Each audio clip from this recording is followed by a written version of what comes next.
Wow, this one as advertised. LeBron James with time. LBJ. He splits the double. He's fouled. And it goes. Jalen Brunson and one. Put another 5 on the clock. Doncic over time. Oh my! Luka Doncic. Los Angeles Lakers have won their 8th straight. 12-2. Since the arrival of Luka Doncic. What a run the Lakers are on. Had an encore or a second act in Hollywood last night. I'm big on theater terms, but speak the speech, I pray you. Lakers and Knicks went to OT last night. A production of The King and I, perhaps. LeBron and Luka. Just too much. Pair of 30-point double-doubles. LeBron, 31 points, 12 boards. Luka, 32 points, 12 dimes. Lakers coming from 10 down in the fourth to win their 8th straight. NBA front office insider Bobby Marks was in the building for this one. Joins us on SportsCenter. Bobby, you just saw this Lakers team up close. Do you view LA as one of the top tier teams in the league? I don't. Not right now. They're not in my tier 1, which is Boston, Cleveland, and certainly Oklahoma City here. And I think they're going to get a measuring stick game, Randy, on Saturday night against the Celtics here. And here's why. This Lakers defense that has been first in defensive efficiency since the end of January, they give up a ton of threes, and they're doing it on purpose here. Opponents are shooting 31% from deep. That is a league best as far as from a defensive percentage here. And what do the Celtics do? They shoot a ton of threes, and they make a ton of threes. So we're going to see what happens on Saturday night when those two kind of styles contrast there. Styles make fights, Lakers and Celtics. It is tomorrow night in Boston. That's an expensive ticket, believe me. Yeah, it is. One of us is looking for tickets. Bobby, stay right there. Let's get to the Warriors. And they were taking on the Nets. So they can get by with sort of smaller type lineups. And they really got into the Knicks to an extent that it bothered them tremendously in their ability to run their half-court offense. And I think that has to be the goal for the Lakers because the Lakers can be great in transition. They pick their spots. I mean, Luka to LeBron right now, especially in transition, is like a storyline. That's maybe the best transition duo in the NBA. But they can get the obvious transition ones. Like they know, okay, we got to stop everybody. There's a run out, whatever. But they are so good in the half court that they don't necessarily need an up and down game. There's some teams they want to create chaos. They want this just to be chaos for as much as it can. They'll take advantage of their fast breaks. They're elite at it. But you slow them down the half court, they're happy to do it. And I think that's why their identity is play defense, be a great defensive team, be versatile, everybody's flying around. You got length all over the court. Be versatile because if this is a half court game, we're going to win. And if it's an up and down game, we want to dictate when and how often it is. Now, it's funny because you remember all the talk about the Lakers was, especially after the trading deadline, well, how are you going to play now with no bigs? Right. Turns out Jackson Hayes is exactly the kind of guy that Luka likes playing with. Yeah. Well, yeah, sure. And can make 5 times better than what he actually is. Exactly. Athletic. That's my point. So, they went out there. They had the trade rescinded. They were going to get bigger there. That didn't work out. I'm not sure that J.J. Redick was all that upset about that. Yeah. I felt like, number one, I think he liked to connect, and I think that he didn't think they needed more bigs. Right. And so Jackson Hayes spent some time injured earlier in the year, and I think when you watch him play, he's got a lot of energy. He is a guy that you don't have to run anything forever, but he's a great late lob threat for Luka, and that's what Luka has had since he's been in Dallas. And so to me, he fits what they want to do offensively. So are they big enough? I mean, we were worried about them playing against the bigger teams. Denver being one of those teams. And you saw what they did to Jokic, came up with a great defensive game plan against him, really took him out of that game. That sort of triggered all this talk about the Lakers defense. And ever since then, it's been really kind of elite every single night playing with this lineup. One center. Sometimes they go smaller. Jemison's been getting some minutes. He actually played okay last night. He's a pretty physical guy. But their forwards make up for a lot of that. Dorian Finney-Smith, Vanderbilt, LeBron.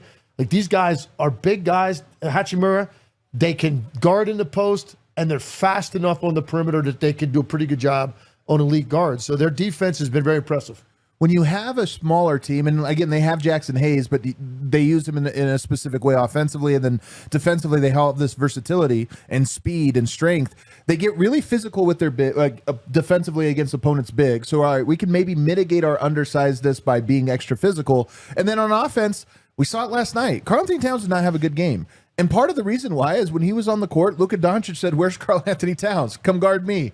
And now all of a sudden, you want to, if you're big, you're vulnerable on the perimeter, but you can punish them inside. The Lakers are taking away that punish them inside part of it, but they're exploiting the bring them outside on the perimeter part right now. And they did it against Denver, and they did it against the Knicks last night. It's the truth, man. If you're gonna get cooked on one end with your bigs being targeted on ball screen, you got to get them back at the other end. Yeah. Did you really notice Karl Anthony Towns much in that game at all? Nope. On the offensive side of the court? Non-factor.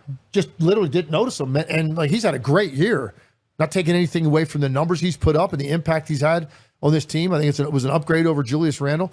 But these are the kind of moments, particularly, Brunson's off the floor. That's supposed to be the guy now you can run stuff through. He wasn't even getting shots. Yeah.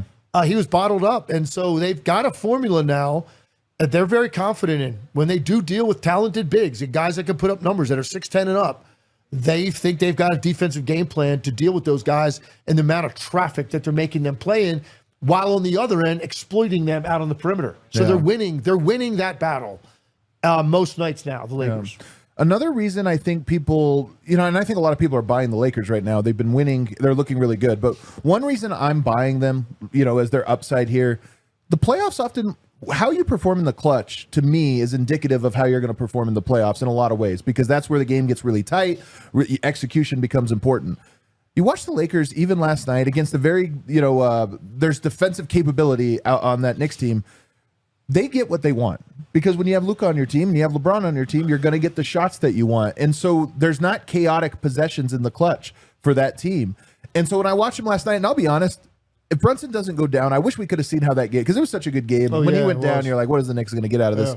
But when I watch him execute in the fourth quarter in the clutch, I go, those are the shots they'll live with. They might lose game, miss shots, whatever, but they're going to live with those ones, and they can get them easily. They're not working that hard to get the shots that they want. I've been fascinated with how easily LeBron James has adapted to understanding it's just going to be Luka's time for stretches of games. Yeah. And like where Luka will come up the court, he gets a little more pressure at half court, whatever it may be. I saw him last night, I don't know, half a dozen times. Swing the ball to LeBron. It almost looked like Luka was kind of saying, like, here, take it, man. Like, you go. And then LeBron would catch it. He'd wait for Luka to like sort of pop back and create space and go right back to him. Yeah. And like LeBron's like, no, we're going to operate here because this guy's going to create great shots for all of us, him included. Right. And I thought that would be a little bit harder to figure out. Look, Luka didn't have, it's weird because he didn't have a great game. He had great numbers. I mean, if you just looked at the raw numbers, 32, 7 boards, 12 assists, and 4 steals. Yeah. He's 9 for 23 from the field. He had, 5 turnovers, I believe. 5 turnovers, 5 fouls. Had some defensive possessions where it was like not good. He really didn't shoot the ball well most of the night, but he was so good late. Yeah. Like, and that's the thing about Luka. He's not fazed by what kind of night he's had at all in terms of it's winning time, 1 possession game, 4 minutes to go. It's my game. Yeah. And you saw it again on display last night. What's funny is their numbers are almost identical. 32, 7, and 12 for Luka, 31, 12, and 8 for LeBron. Like just points, rebounds swapped. Almost everything else exactly the same. And that's kind of what you can expect from these two. And I'm with you. I don't know if LeBron plays like this. If this happened 4 years prior, 2021 or 2020 or 2021, do you think LeBron would take as much of a backseat? And it's not like he's taking a backseat. He's very involved. Right. But get the ball out of his hands as much. I almost wonder if this is just... he knows the moment in time he's in. Yes, I'm still dominant, but we got him, so I'm just going to set him up. Yeah, look, LeBron came out and said it. Like, Luka was his favorite player in the league. I believe him. Yeah. Luka's that dynamic offensively that LeBron gets it. Like, Luka Doncic can physically break down a defense really unlike any other player in the NBA. And I think LeBron understands that. As great as LeBron is, like, you're pretty certain Luka might miss shots. He might turn the ball over, but he's not really affected by what you're doing to him defensively. He's not affected by quickness. Yeah. He's not affected by length. I actually think length, people thought the Minnesota series last year, like the length was going to bother him. Jaden McDaniels and these long wings were going to bother him. Like, it's not length. The one thing that does stand up to him is physical strength and brawn, which is why Dort has played him well. Yeah. But quickness, length, that kind of stuff, he's not fazed by any of that, man, because he's not sped up. He does what he wants, and he's not going to have great nights all the time or make great decisions even. But I think LeBron understands, like, he's going to get what he wants on this trip. there's really no answer for him. And LeBron is more than willing to let him have that, man. Have more control. It makes it easier for LeBron. He'll pick his spots better. You know he's going to be there late to determine matters. I think LeBron's in a very comfortable place. I don't know that LeBron was fully bought in on all of this when it happened. I really don't. I really don't know. Especially his first couple games. I think he was. Like Luka's defense was so bad in those first couple games. And I was just sitting there thinking, like, I wonder what LeBron's thinking right now. Yeah. So, but I do know this. One thing LeBron's responding to, winning. Yeah. And they're winning at a high level to the point where they've now placed themselves probably as the biggest challenger to Oklahoma City. Do you think this is the honeymoon phase in any capacity? Meaning, sometimes you get a new player, nobody really knows what the Lakers are doing yet. They're still forming their identity. And I just wonder if it's like, all right, teams now have to try different strategies, what worked, throw some things out. There's some weakness in what they're doing right now that hasn't been exposed yet.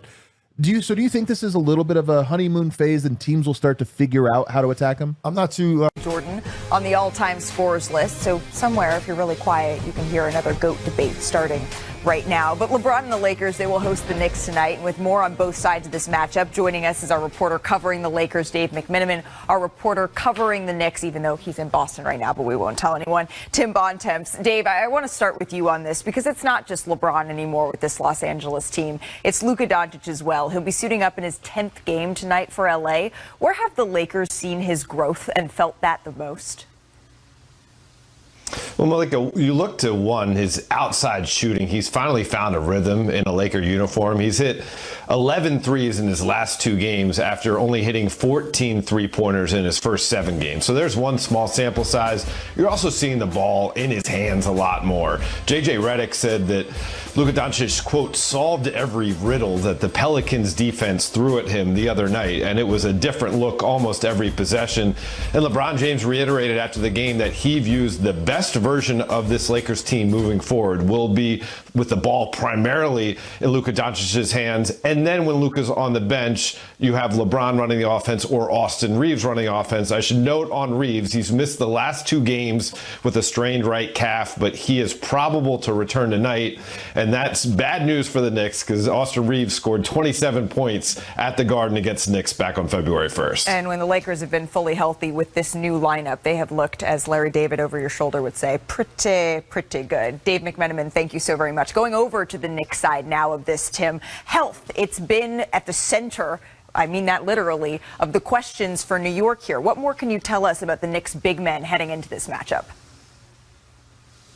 Well, I think it might be contagious, Malika, because I'm here in Boston for this game tonight with the Celtics and Sixers, where about 100 guys are sitting out. But in this game tonight, where the Knicks and Lakers are going head-to-head, All-Star center Karl-Anthony Towns, who missed Tuesday's loss to the Golden State Warriors before this 5-game, 10-day road trip for the Knicks, he'll be back in the lineup after missing that game for personal reasons. Tom Thibodeau said Tuesday night he wasn't sure if Cat will be back, but he is off the injury report, should be back in the starting lineup tonight against the streaking Lakers. Now, Mitchell Robinson, who has come back and played in the first 3 games of the season after missing the entire year after off-season ankle surgery, he is questionable. But in those 3 games, Malik, he's given the Knicks exactly what they've been waiting for him to provide. He's leading the team in offensive rebounding. He's immediately given them a presence inside, and the Knicks want to see more of him playing next to Karl-Anthony Towns going forward. We'll see if Robinson's able to give the Knicks that presence tonight against LeBron James, Luka Doncic, and the Lakers. And also questionable, Precious Achiuwa, obviously a backup forward, and OG Anunoby, who had a huge game on Tuesday against the Warriors. He is also questionable with his own injury. So Knicks have a bunch of injuries on the report. We'll see who's available tonight against the Lakers. As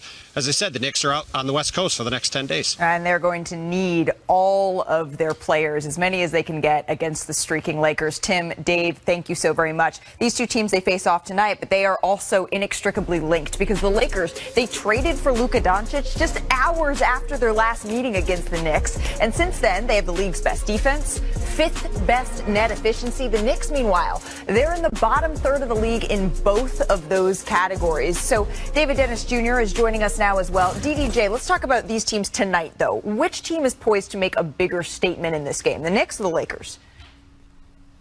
Oh, well, I'll tell you who needs to make the bigger statement, and that's the Knicks, more specifically Karl Anthony Towns needs a signature performance against one of these great teams. Right now, so far this season, against the Celtics, the Thunder, the Cavs, and the Lakers, he's averaging 16.5 points. That is not going to get it done. Karl Anthony Towns, we've heard a lot about that Lakers defense. He's still staring across that court at Jackson Hayes, and he needs to assert himself as a dominant center against that Lakers team that is still small. I want to see per playoff level intensity and performance from Karl Anthony Towns and a signature win by the Knicks tonight. Park? The Knicks need a feel-good moment.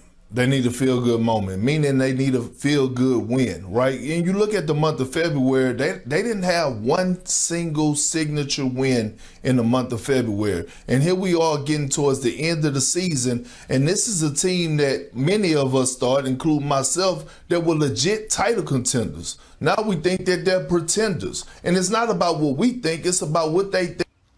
The locker room and how they've been playing over the last month or so is nowhere in hell that they have belief in that locker room. They need a win like tonight going against a Lakers team that has been playing outstanding basketball on both sides of the floor. And David talked about Karl Anthony Towns. Remember the last time they matched up? Luka wasn't even on the floor. Anthony Davis was still on the roster and he was on the bench. And JJ Redick designed a game plan that locked Karl Anthony Towns up. So yes, he does need to go out there and have a big game. But the Knicks overall, they need a feel-good win, and they could get one tonight against the Lakers and make a statement to themselves. Well, I look at it as like the ultimate chess match tonight, right? As far as almost like a playoff type setting here. Okay. When you look at JJ Redick and as far as what he's been able to do with this Lakers team defense, like he's basically, if you're guarding the castle, there's the moat there. They're basically pushing out all the offensive players on the perimeter. They're allowing you to take three-pointers. This team